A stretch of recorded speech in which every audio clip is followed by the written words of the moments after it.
Uses the traditional salsa that we think of. That's a tomato salsa. It goes with chips, your burrito, whatever is your choice. And take some garlic, pop it in your food processor. Take some onions. I use 2 small ones, but you can use 1 big one, whatever is your taste. Jalapeno, I used 1. You can take the seeds out of it if you don't like the spices. Dump that in there. Cilantro. Again, totally by choice. I use a whole bunch, but I need some for my next salsa, so I just cut it off, get rid of the stems. And I'm going to whir that around a little bit. So I'll turn my sound off, and Julie's going to show us what she's cooking. Okay, so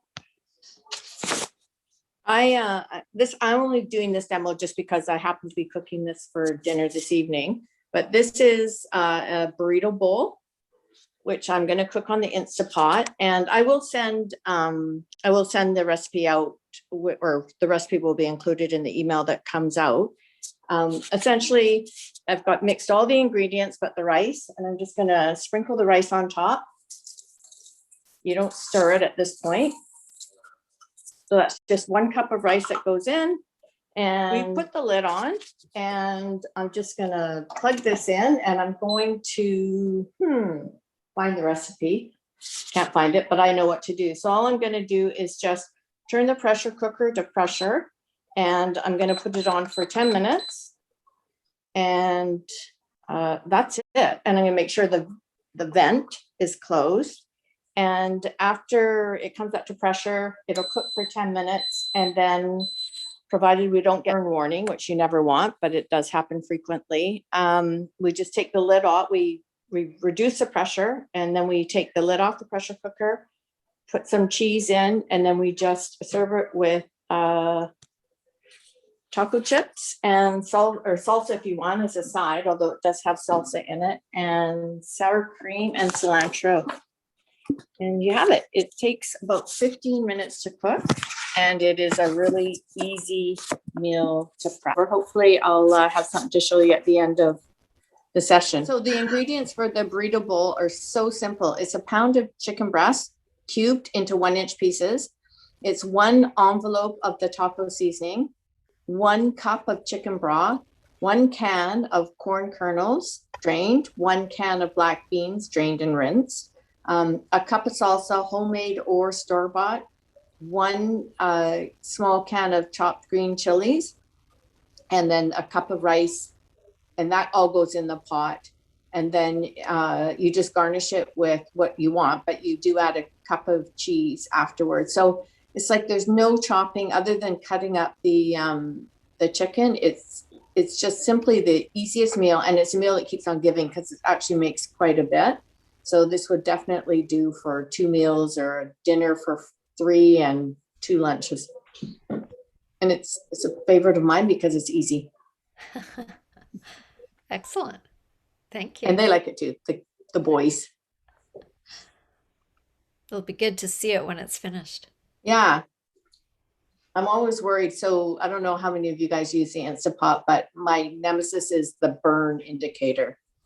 And that's usually because you put too much protein in and not enough liquid. And I think I don't always measure the weight and volume of the chicken or whatever meat I'm using. So sometimes I'm not the nicest cook when I keep getting it.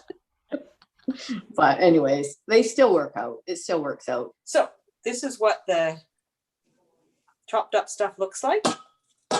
In case anybody's worried about being a guest chef and how professional you have to be, this tonight is an example of how professional you don't have to be.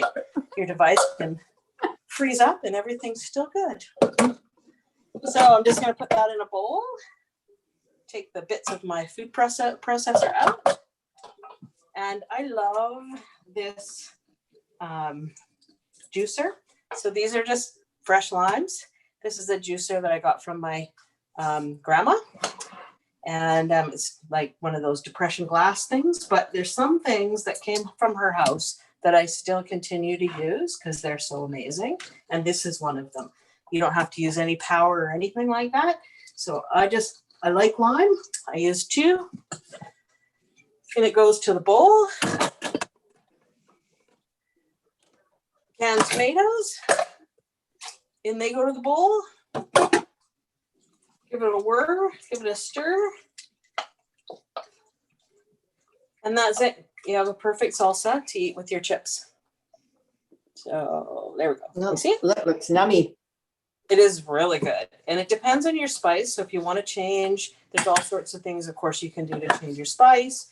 You can do more jalapenos if you want. You can do less jalapenos. You can use, in a pinch, you can use parsley instead of cilantro. I like cilantro, but some people don't. It's all good. It stays in your fridge. It's good for, who knows how long, till it goes moldy. You can also freeze it if you want to, but we eat a lot. So I'm going to have it tomorrow with my scrambled eggs.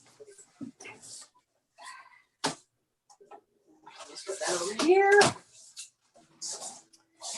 Okay, so next thing that we're going to do is I decided to do salmon tonight. And so I've got just some salmon fillets. And I put them in the fridge today around, well, they've been in the fridge, but I put them in today around noon. I took it out and I put some lemon juice and Worcester and salt and pepper on the fillets. So I'm going to actually do them in the oven, but I want to be able to just seal in those flavors first. So I'm going to put them, I use a small pan. I just like these ones, but you should probably use a bigger one because then you can do it all faster. And what was I looking for?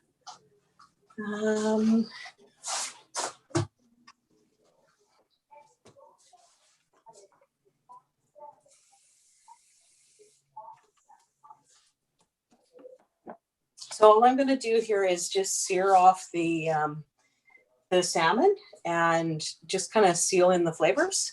I don't know if that's a real thing, but that's what my husband always says, that you're sealing in flavors. So like, it makes me sound really professional when I get to say those types of things.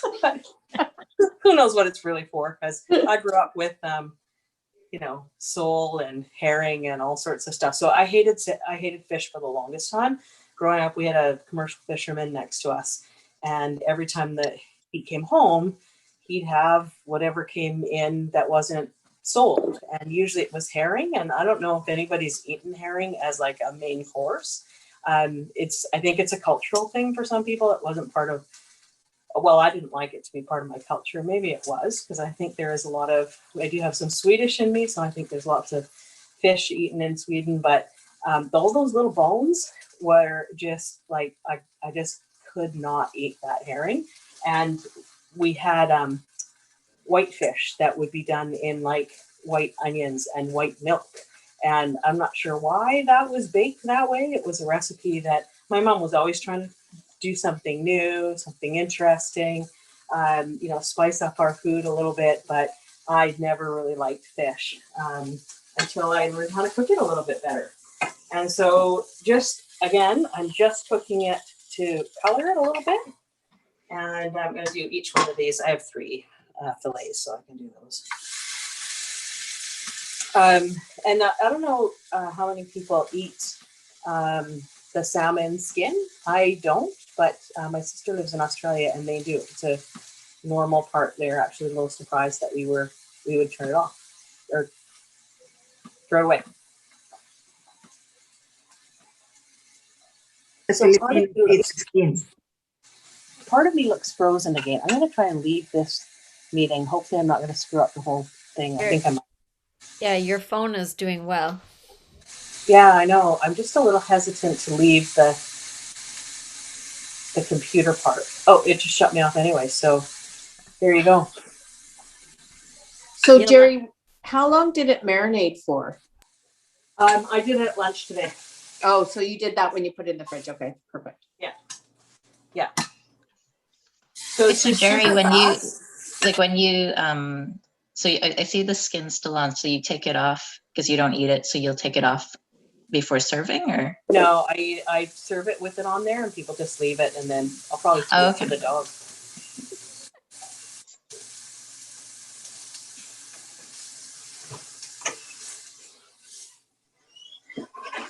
So that's that. So this is what these 3 pieces look like. They're just, you can see them, they're just colored on the top. And one of the most important things when you're cooking fish is to not overcook it.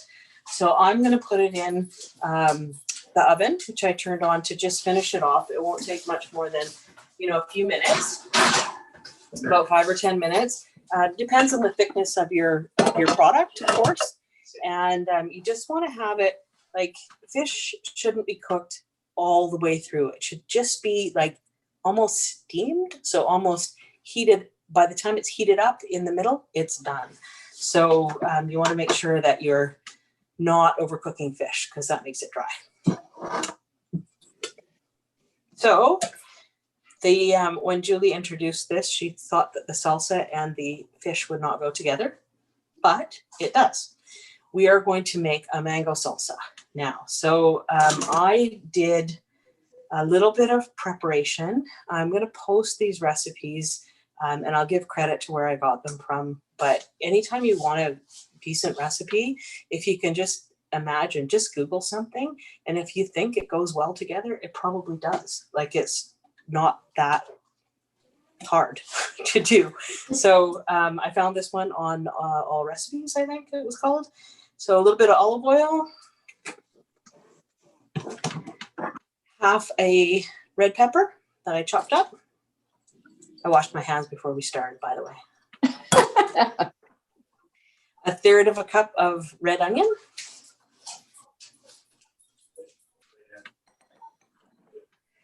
Some diced mango.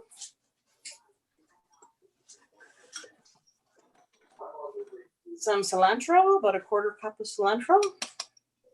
Again, cilantro seems to be one of those things that people don't necessarily, there are people who don't like it. They maybe have an allergy to it or something.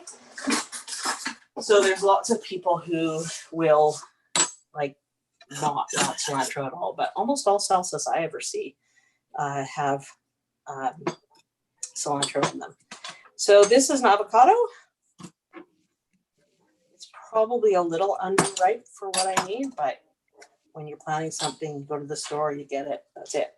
So when I want to chop an avocado, my grandparents would kill me if they saw me doing this, because they used to keep saying, put it on the counter so you don't cut your hand. And I think about that every time I cut my hand, but I never change my behavior.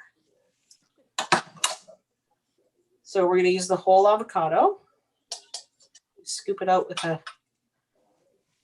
spoon.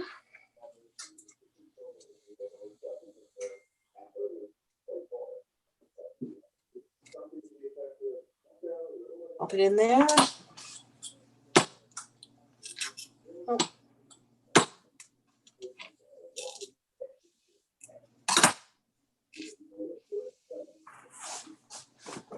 Of course, as soon as you're on camera, your little tricks don't work. Usually that'll bring the stone out.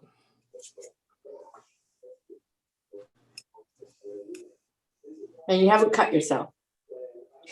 Yeah, but after I've frozen 3 times on the video, it doesn't seem like, that's an impossibility. I'll probably burn myself or something like that. So I'm used to talking about about cutting myself, and then it'll be like, oh, look, she tripped and dropped the whole food on the floor.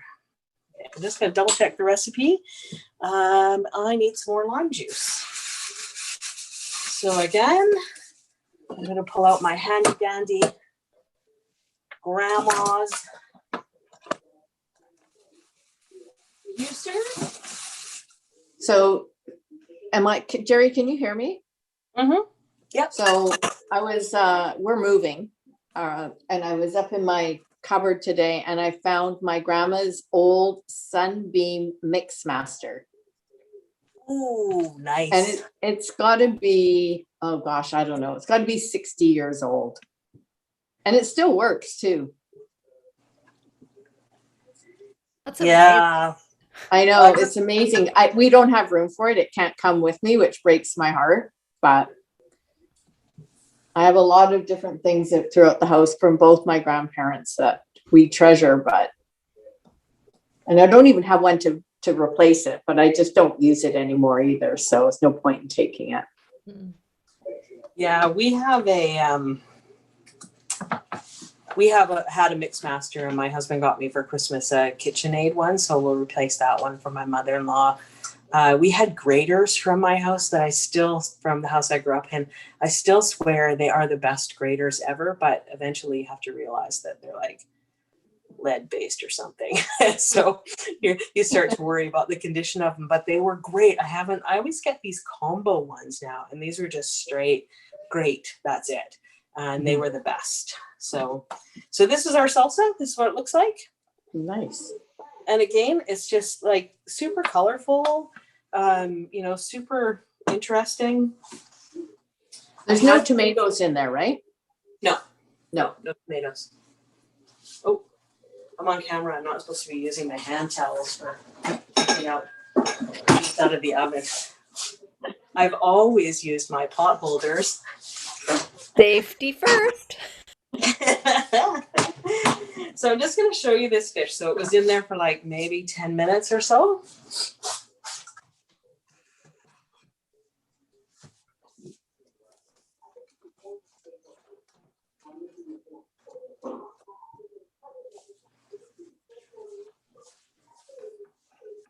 I'm going to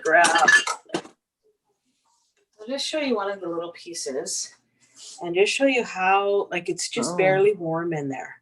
So that's what I really wanted, was to have that. I'm putting it on a bed of lettuce for no other reason than I just thought it would be a good idea. I made some rice, just water and rice. Oops. I'm not gonna, I will put the rice on just to show you the way the plate finishes, but it looks like it needs to be done a little bit more. And the salsa.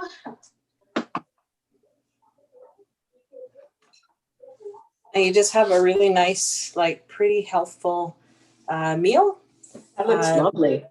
Yeah. So lots of color on it, lots of matching colors. And then I'll tell you the wine that I chose to pair it with, and why I chose to pair it with it. I am not an expert by any stretch of the imagination. I'm just really, really learning, because I really find it interesting to pair food and wine.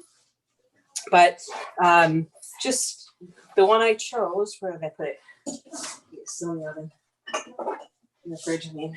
So I chose a BC wine, because, like, here we are, BC. And I chose a Chardonnay.